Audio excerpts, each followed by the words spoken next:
Vous vous souvenez, j'en sais rien, je vous le rappelle, donc le mois dernier, la NASA dévoilait le fameux Artemis, son programme pour un retour sur la Lune d'ici 2024. On a encore un petit peu de temps, mais pas trop.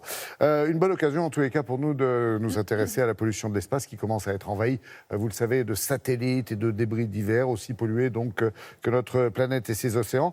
Du coup, Laurence Beauvillard s'est rendue à Toulouse, où justement des scientifiques cherchent des solutions pour balayer le problème. L'humanité a pollué notre planète, mais pas seulement la planète, l'espace également.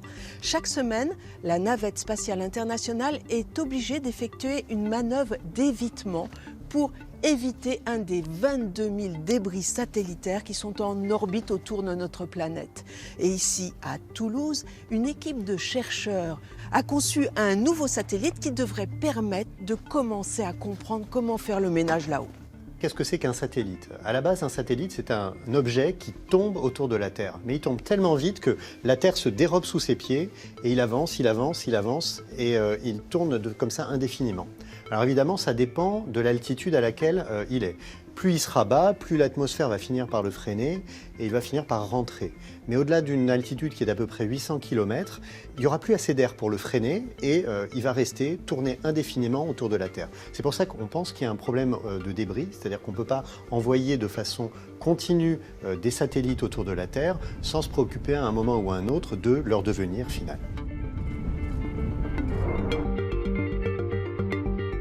Historiquement, les satellites étaient beaucoup plus gros. Par exemple, les satellites de télécommunication font plusieurs tonnes en orbite, ceux qui retransmettent la télé. Mais aujourd'hui, on est capable de faire des petits satellites, on appelle des nanosatellites ou des CubeSats. Ils ont toutes les fonctions d'un vrai satellite. On a une idée de la mission Entrisat, donc d'un satellite Entrisat.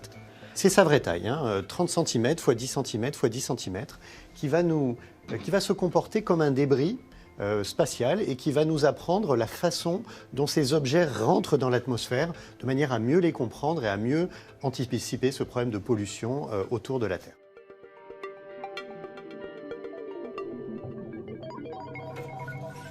Entrisat est aujourd'hui dans ce boîtier, dans la Station spatiale internationale. Il va être relâché à 400 km d'altitude. Puis il va se mettre en orbite à 7 km/s, c'est-à-dire à plus de 25 000 km/h.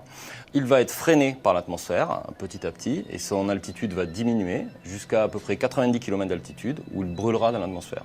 Et l'objectif de la mission, c'est de mesurer la température sur ses faces, la position, sa vitesse de rotation durant les dernières heures de la vie du satellite, juste avant qu'il brûle, pour mieux comprendre comment les débris rentrent dans l'atmosphère.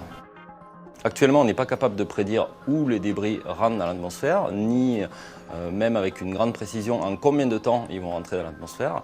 Donc l'idée de cette mission, c'est d'améliorer les modélisations qu'on a des débris pour pouvoir prédire en combien de temps les débris rentrent et où est-ce qu'ils rentrent et comment est-ce qu'ils se comportent durant leur rentrée pour savoir s'ils vont être détruits totalement ou est-ce qu'ils vont toucher le sol. Grâce à ces données, les scientifiques vont pouvoir travailler sur de nouvelles stratégies afin de se débarrasser de ces débris, soit en les poussant vers l'atmosphère et en gérant ainsi leur désintégration, soit en les poussant vers des zones parking, des orbites poubelles.